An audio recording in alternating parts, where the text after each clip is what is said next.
Hey everyone, welcome back to the Prepared Mind channel. If you're on YouTube here, hit the subscribe button if you already haven't. If you're on YouTube, hit the share button. And if you're over on Patreon, you've done the right thing. For $2 a month, you're a member at Patreon, you support the Prepared Mind Network, the R Syndicate. There's an entire group of people just off camera that you can't see. In fact, they're way off camera, but we're all here and we're all putting our efforts into this. So the more we support each other, I support many different things, as well as being supported by you guys. We're keeping the money, right, in our businesses, in our lives, in our interests. And it's great to believe and understand, get a little more light here, that we do have each other's thoughts, intentions, our best interest and the best interest of others and other Americans and America in general. Now, this is an excellent video. It has some great lessons in it. It has some scenario stuff. It has some current event stuff. It has some legal crap. And it has lots of shit hitting the fan. So I want to start with the old guy over in Palo Alto, which is close to where I was born. I was born in Los Gatos, California. Los Gatos, the cats, right over by San Jose, just south of San Francisco. But Palo Alto is over there in the Bay Area also. It's extremely liberal, extremely liberal. So this story is going to lead us to a very good shit it's the fan scenario. There's an old guy. He wants a cup of coffee. So he puts on his head covering, heads on down to a Starbucks, literally, and just gets attacked by a mohawk wearing, I don't know what gender, thing that kind of looked like a woman. Right? Hey, if you don't wear a name tag with your gender on it, bitch, we can't know what you are. And she was a bitch. You know what she did to this guy? The head covering he was wearing was a Make America Great hat. Old guy. Good beard. Good beard. Full beard. Right? Not just chin or Van Dyke like I have, but full beard. Good and bushy winter coverage, insulation. This guy wanted a cup of coffee and he was sitting there minding his own business. And this girl, or whatever the fuck it was, got up, went over, and started harassing the old man. She was calling him a racist. She called him a Nazi. She was trying to get the Starbucks to kick him out. She was trying to get the people in the store all agitated. She went out, came back, did it all again. Swore up and down, threatened the old guy that she was going to dox him, his entire family, that they were going to harass them, that they were going to march outside their houses, that they were going to run them out because just having that hat. And she kept going on about brown and black people. She's white. Well, unless she identifies as something else. Of course, everyone knows that I identify as a black Asian woman who illegally immigrated from Mexico, and I'm a lesbian, and I'm 21 years old, right? Because we can just call ourselves whatever we want now and then take up whatever cause. In other words, it's an absolutely ridiculous paradigm that these people operate in. But they're lashing out and they're using the power from other places. She tried using the power of the internet. She tried using the power of her Twitter account and attacked this guy. Got his name. He probably gave it to her and said, hey, look, I'm Chuck Joseph Smith. Pick a name, right? Taylor Baker, candlestick maker. Right? He gave her the name. She went after him. Well, the good news is karma got her. Karma got her. Her boss at a music shop. Of all things, right? You think of artists as being these left-wing idealists. No. Just regular people trying to make musical instruments. They said, look, our values aren't that. Music is about bringing people together. It was really interesting. The news, as in ABC, NBC, CBS, local affiliates, went and interviewed the guy. He says, no, we're about bringing people together. And what she is doing is divisive. Remember that. What the left is doing is divisive. And even the left knows it. Even people who are more soft-hearted. What they're doing is completely divisive. This cancel culture, dox you, me too, men suck, women rock only, world is going to get us into some big trouble. We'll get there. We'll get there. But I'm not done with the old man story. She called him a white supremacist. She said he is full of hate and he wants to murder people and harm people and destroy people. She called him a Nazi. For the news story, because yeah, the media came and talked to him, he took off his Make America Great hat on, and guess what he had on underneath it? He had a yarmulke, a Jewish hat, one of those little things that covers the back of the head. He had one of those on under his Make America Great hat on. Yep, he had his headgear on. He had his cover. Quite interesting that a mohawk-wearing, angry tirade, want to destroy people that disagree with her, use all the power in her arsenal to destroy this guy, called him a Nazi, and he is Jewish. Isn't that just a peach of a girl, or whatever she is? Absolutely stunning. Can you believe it? You should. Because these people will take anything you say on the internet, anything you say in your private life, anything you say politically or professionally, and they will try and destroy you. Trust me, they tried it with me. All they did was reduce my income. Didn't destroy me, didn't kill me, didn't change my plans, didn't harm me other than, take away one of my jobs. But they will destroy you, absolutely. They will come after you, absolutely. Now, let's take it up a notch, shall we? I've reserved comment on this because I've wanted to see how it kind of plays out, where the patriotic, God-fearing, God-loving America wants to go, and where the radical, pro-government, government is always right, soft-minded Americans go. That's this event that's coming up, or just occurred in back east. The fella that was, and he has a YouTube channel, he had the red flag law pulled on him. Someone complained that he was a threat. Police showed up, wanted to take all his guns, had a bit of a standoff.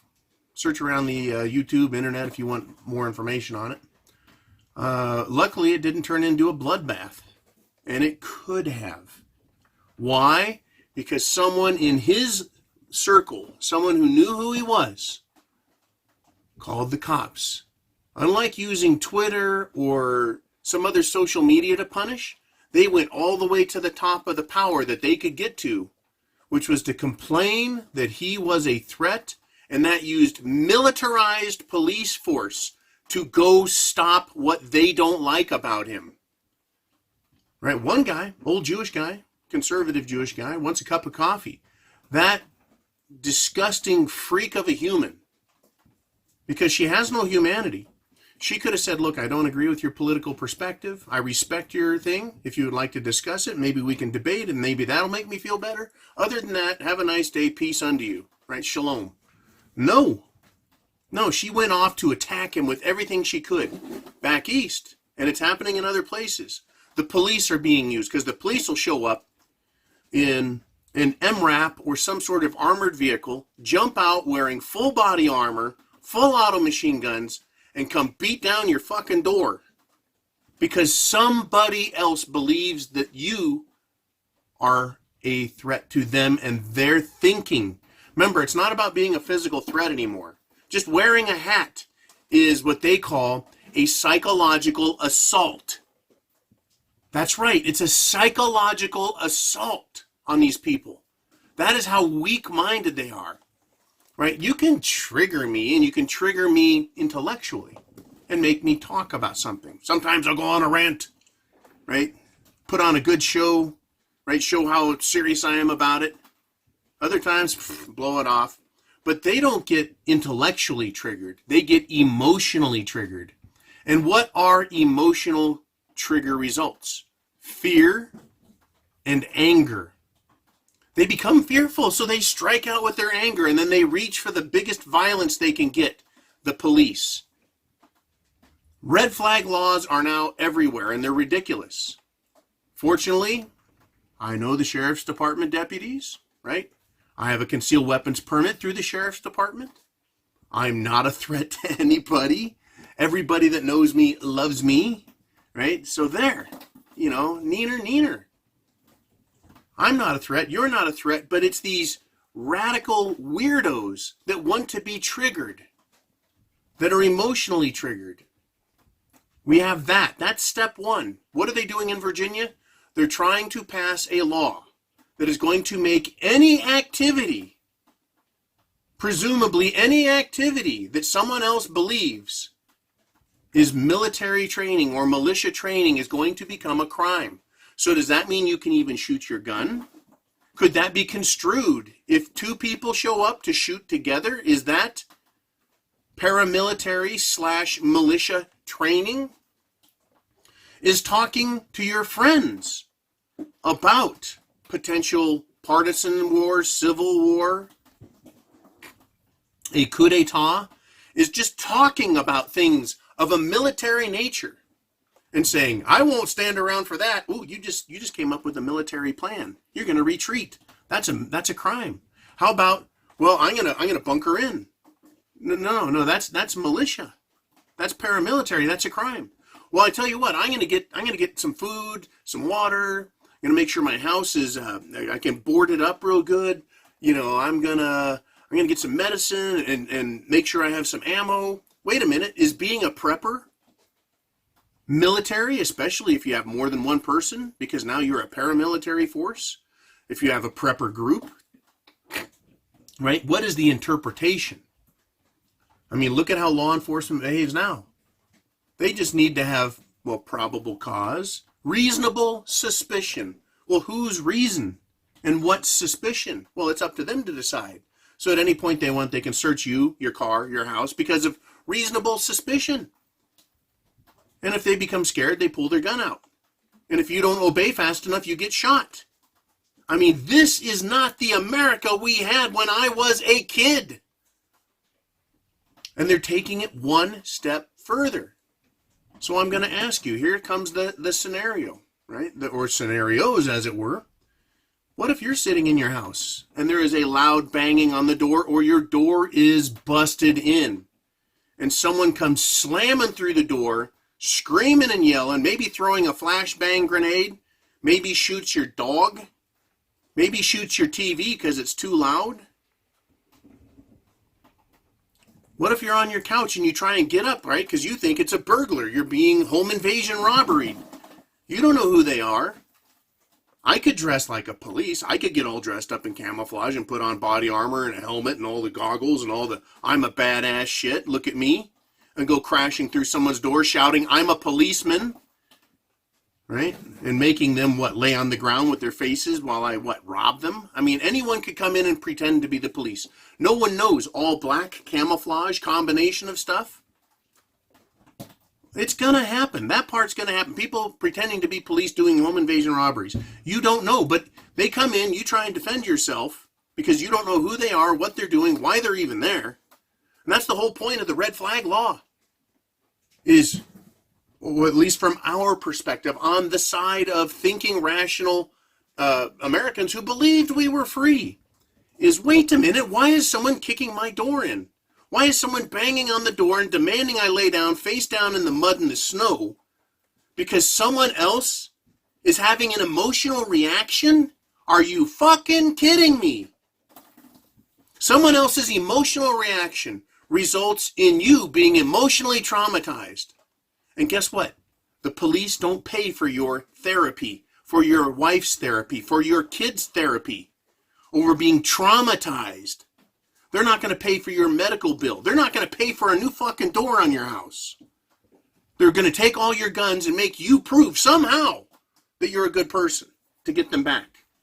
And you can't know who it was that called because they need to be protected. They're a protected class. The emotionally weak. Well, they're not really being emotionally weak. I mean, they may be, in addition to the fact that they want to use the police to punish others. It's called swatting. They used to say, oh my God, there's a drug deal, there's domestic violence, there's murder going on. The police would show up, kick in the door, and just shoot everyone down. It's called swatting. Now you can do it with an emotional excuse. Well, I'm scared. Oh, I'm scared. Now they can't get in trouble for swatting you, which is filing a false report. They can just say, I'm scared. I think he has a dangerous gun. And then we're going to take it up another level. This militia training thing. Virginia is the first state that's going to outlaw militia training. First off, right off the bat, that's part of the Second Amendment. Right off the bat, it's actually embedded in the concepts of law that the citizenry defends the state in the event of an emergency, whatever that emergency may be. The defense of themselves and the state is a priority. If there's no one around to defend the state, well, that's what the Army and Marines are for, and the Navy. Yeah, shut up. The law has always been, you defend yourself and defend the state. The Second Amendment made that the law, a restriction against government infringement. But they're trying to pass these laws anyway.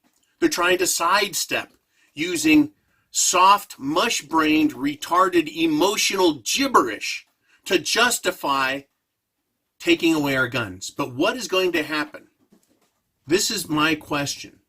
Is the police are more than willing to do their job for a paycheck. When the police, state troopers, and sheriff's departments, any version or member of the constabulary, they should step up and say, we're not going to enforce that. Much the way many sheriffs around the country, when they did the Sandy Hook thing, said, we're going to come and take your guns, we're going to outlaw them. Around the country, sheriffs, mine included, started meeting with people saying, no, we're not going to enforce a federal law, not going to do it. They need to stand up right now and start doing that again. Because the law enforcement, the peace officers, are putting themselves and their families at risk. We're going to get an escalation between the government and the people, as well as the leftist, lunatic, socialist, commie bastards, and the real people of the United States, which are freedom-loving, red-blooded, Constitution-abiding, God-fearing Americans. Even some atheists I know fear God because they're like, well, what if he does exist? I guess we're going to be in deep shit. Well, your choice, pal. Anyways, and I'm not condemning anybody. It's not up to me. I don't give a fuck. I'm my brother's keeper, not every idiot's keeper. Anyways, I digress. We're getting to a point where, like the shaved head, mohawk wearing, fascist, socio-fascist twit of a girl who tried stopping an old man from having a cup of coffee by calling a Jew a Nazi and a white supremacist and a racist hater. There's going to be people out here, who are going to call the police and say, I'm scared. My little heart is aching and hurting because that guy down the street, I heard he has a gun, and I don't like the fact that he has a Trump bumper sticker. Like Trump or love Trump, the left hates Trump. And any association with Trump or Make America Great or Republicanism for that matter, or even having white skin, makes you a racist and therefore a Nazi and therefore a fascist and therefore a violent physical threat to their emotional well-being. And this truly is, as stupid as it sounds, this truly is how they think. My son sat in a car with an adult figure, and they were driving down the road, and there was a Trump sign in somebody's property, roadfront property. And he went off and started calling Trump a racist and much worse. Triggered violent verbal diarrhea. Now, understand, they can call the police to come and get your guns. They're going to be able to call the police. If Virginia does what it's doing, they're going to call the police and say they're having militia meetings over at his house. A bunch of guys wearing camouflage baseball hats got out, and they were wearing duck hunting waders. But that looked paramilitary to me. Right? Where is the due process for one, like a police investigation? Like, hey John, one of your neighbors, said that you might be a risk. Are you a risk? No, I'm not a risk. I have constitutional rights. I'm well within my mind. I'm not insane, lunatic, incompetent, or retarded. I'm a free American citizen and I have my constitutional rights. Thank you, Mr. Officer. May I know who said anything? No, we can't do that. We have to protect them. Okay, well, you have a good day. Bye-bye. There's your investigation. Now, I'm sure if I answered the door bristling with shotguns, right, might have a little more to say in the conversation. But I also know a guy who years ago did meet the sheriff's deputy at his front deck with a shotgun and advised the sheriff's deputy to leave. And the sheriff's deputy did. Why? Because he had no grounds for being on that man's property. None at all. None at all. It's an interesting story, and I do not recommend anyone do it, and I probably never will. Nor do I want to. But it reminded me, that story, of the old Western movie where the sheriff rides up with his posse to the ranch, and the old cowboy and the cattle rancher says, "That's close enough right there, Sheriff." Right? And he's got his pistol or his lever action. "That's close enough, Sheriff." In other words, don't think of getting any closer and putting yourself in a better position in which you can assault me and shoot me. "That's close enough right there, Sheriff. What do you want?" "Nope, we're done. Off my property." That was the old way. You tell the sheriff, public servant, get the fuck out of here unless you got a warrant signed by a judge with evidence, sworn to and signed affidavit. There used to be some rules to law enforcement. Now it's reasonable suspicion or red flag or militia law. But what this is going to do is, with me, with you, with most everybody, guess what? We're all calm. We're calm. A lot of the law enforcement is not. A lot of them are. I mean, like I said, I've had lots of discussions with law enforcement, and there's some very calm, level-headed guys. There's also some people that need a lot of psychological help. Be that as it may. Once again, I'll remind them, though, stop enforcing unconstitutional laws that violate your own personal moral standards, and laws that you wouldn't want applied to you, which you know are wrong. Back to the story. There's going to come a point, though, as they push and push, and as these snowflakes attack us over a cup of coffee, attack us over their hurt feelings, and potentially attack us over this idea of everyone they don't like is part of a militia, red flag, fascist terror assault on their emotional well-being. They're going to eventually run into somebody. The police are going to show up. It's probably going to be somebody with a long driveway. And they're going to have their weapons at the ready. And they're going to be a little looser in the head. And they're going to have had enough of this leftist, socialist, communist mentality and enforcement by the government. They're going to finally pop. Now, I'm going to revert back and let's examine history, because past is prologue. Past is prologue. Meaning we can look to the past to understand potential current events and consequences. The American colonial people, pre-1776, guess what? It didn't take 1 week for them to go, "Fuck you, King George," and go after the English. No. They were being abused systematically for decades. Systematically, more bullshit, right? Piled on top. As a result, the Americans got more and more frustrated. Higher taxes, higher regulations, having the the redcoats living in their homes, right? We have them in our homes now, right? Well, internet, social media, they're in your house. Their neighbors, your neighbors are in your house because they can call the cops who come into your house. We're right there at the same level as Lexington and Concord. And what it's going to take finally is to push some of the most radical Americans over the edge.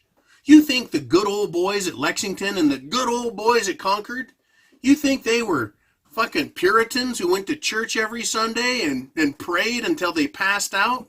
No, they were hardworking, pissed off, farming and industrialized Americans who were getting sick and tired of this shit, and they knew the English were coming, and they shot back. They met them on the field. Well, that was the arena of combat at the time. Now the arena of combat is guerrilla warfare, improvised explosive devices. Remember that.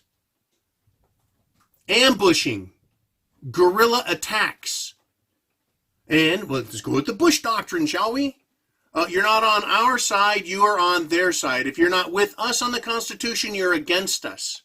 There's a lot of different mentalities that can be used by the people whose nuts and bolts are a little bit loose, a little bit worn out. They can say a preemptive strike against the people we don't like, the communists, is more advantageous than waiting for them to come down my driveway and kick in my door and start a gunfight.